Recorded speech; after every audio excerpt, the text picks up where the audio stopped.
झारखंड की हेमंत सोरेन कैबिनेट द्वारा स्थानीयता का विषय 1932 खतियान को लेकर के सरकार के अंदर से ही विरोध के स्वर एक के बाद एक जाहिर होने लगे हैं। आपको पहले भी हम लोगों ने बताया था कि किस तरह से पूर्व मुख्यमंत्री मधु कोड़ा और उनकी पत्नी इस बात का विरोध कर रहे हैं कि 1932 को ही खतियान और जो स्थानीयता का आधार नहीं बनाना चाहिए।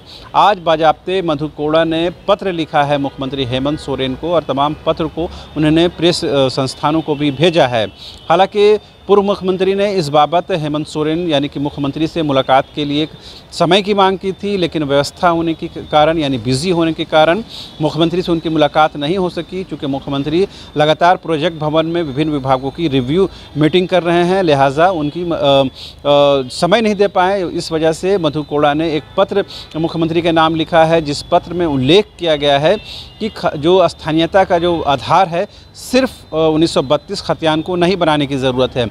खतियान होना चाहिए लेकिन 1932 का ही खतियान हो, इस बात को लेकर के उन्होंने विरोध किया है।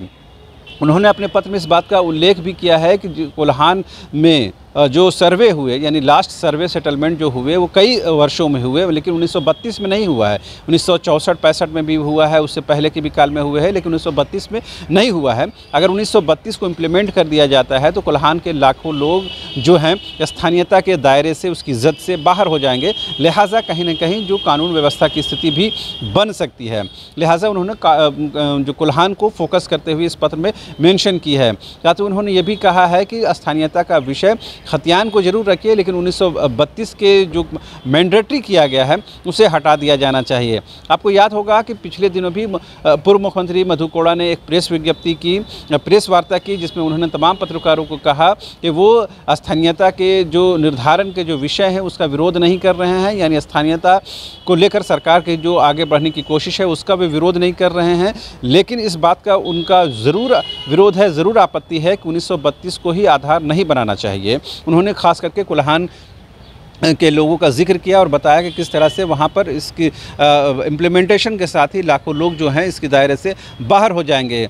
प्रेस मीडिया संस्थानों से बात करते हुए मधु कोड़ा ने यहाँ तक कह दिया था कि अगर यही स्थिति रही यानी 1932 को ही आधार माना गया तो जो कोल्हान है वो जल उठेगा और कहीं न कहीं कानूनी व्यवस्था की जो स्थिति है वो भी उत्पन्न हो जाएगी। तो एक बार फिर से मधु कोड़ा ने पत्र के माध्यम से सरकार को अवगत कराने की कोशिश की है और उनकी जो पत्नी है जो कांग्रेस के सांसद भी हैं, उन्होंने गीता कोड़ा ने उन्होंने भी अपनी आपत्ति दर्ज कराई है। तो सिर्फ मधु कोड़ा ही नहीं बल्कि जो झामुमो के विधायक हैं बैजनाथ राम, उन्होंने इस बात पर भी आपत्ति जताई है कि 1932 के आधार पर ही केवल स्थानीयता को परिभाषित करना, उसे डिफाइन करना, ये कहीं ना कहीं गलत हो जाएगा। लिहाजा झामुमो के अंदर से भी इस बात की आवाज़ उठने लगी है। ऐसे में ये माना जा रहा है कि कहीं ना कहीं जो एक समन्वय होनी चाहिए थी इस बात में, वो समन्वय में कमी रह गई है। हालांकि बड़े पैमाने पर अब तक कोई इसका विरोध हमें देखने को नहीं मिला है। मधु कोड़ा की बात कर लें, उनकी पत्नी धर्म जो गीता कोड़ा है उनकी बात कर लें,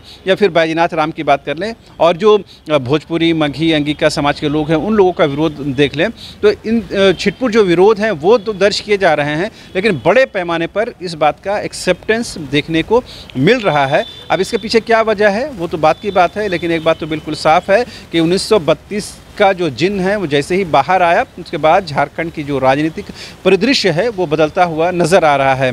एक तरफ सरकार की स्थिरता को लेकर सवाल उठाए जा रहे हैं, तो दूसरी तरफ स्थानीयता का जो एक विषय बाहर आया है उसके बाद कहीं ना कहीं जो राजनीतिक जो समीकरण है वो भी बदलता हुआ नज़र आ रहा है। अल्टीमेटली देखना ये होगा कि क्या ये धरातल पर लागू होता है या सिर्फ कैबिनेट की मंजूरी के बाद आगे ये मामला बढ़ पाता है कि नहीं। हालांकि ये भी खबरें हैं कि जो सरकार चाहती है कि एक दिवसीय सत्र, विशेष सत्र बुला करके जो 1932 खतियान इम्प्लीमेंटेशन की बात है उस प्रस्ताव को मंजूरी दी जाए और फिर उसको केंद्र सरकार को भेजा जाए। यानी जो राज्य सरकार है वो अपने हिस्से का काम कर लेना चाहती है, लेकिन इस बीच में जो विरोध आ रहे हैं, इक्का दुक्का ही विरोध सही, वो विरोध कहीं ना कहीं सरकार के लिए मुसीबत का सबब बन सकते हैं।